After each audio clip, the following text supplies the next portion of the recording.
4. L'Éternel parla à Moïse et dit: ordonne aux Israélites de t'apporter pour le chandelier de l'huile raffinée d'olive pressée, afin d'entretenir les lampes continuellement. C'est en dehors du voile du témoignage, dans l'attente de la rencontre, qu'Aaron les arrangera pour qu'elles brûlent continuellement, du soir au matin, en présence de l'Éternel. C'est une prescription perpétuelle pour vos descendants. Il arrangera les lampes sur le chandelier d'or pur, afin qu'elles brûlent continuellement devant l'Éternel. Tu prendras le fleur de farine, et tu en feras les 12 gâteaux. Chaque gâteau sera de 2 dixièmes. Tu les placeras en 2 rangées, 6 par rangée, sur la table d'or pure devant l'Éternel. Tu mettras de l'encens raffiné sur chaque rangée, il sera pour le pain, comme le mémorial consumé par le feu devant l'Éternel. Chaque jour de sabbat, on arrangera ces pains devant l'Éternel continuellement. C'est une alliance perpétuelle de la part des fils d'Israël. Ils appartiendront à Aaron et à ses fils, ils les mangeront dans un lieu saint, car ce sera pour eux une offrande très sainte. Parmi celles qui sont consumées par le feu devant l'Éternel, c'est une prescription perpétuelle. Les fils d'une Israélite ou d'un Égyptien venus au milieu des fils d'Israël sortit, et une querelle éclata dans le camp entre les fils de cet Israélite et un autre Israélite.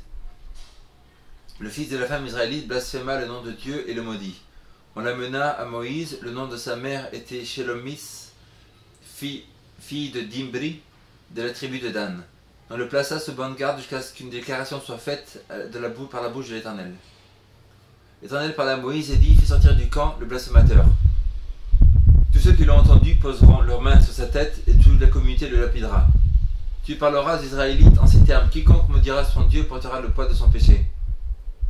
Celui qui blasphémera le nom de l'Éternel sera puni de mort.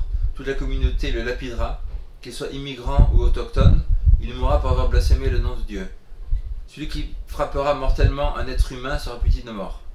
Celui qui frappera mortellement un animal le remplacera vie pour vie. Si quelqu'un inflige une mutilation à son compatriote, il lui sera fait comme il lui a fait. Fracture pour fracture, œil pour œil, dent pour dent. Il lui sera infligé la même mutilation qu'il a infligée à l'autre homme. Celui qui frappera mortellement un animal le remplacera, mais celui qui frappera mortellement un homme sera puni de mort. Vous aurez le même droit, l'immigrant ou l'autochtone, car je suis l'Éternel votre Dieu. Moïse parlera aux Israélites, ils firent sortir du camp le blasphémateur et le lapidèrent. Les Israélites agirent comme l'Éternel l'avait ordonné à Moïse.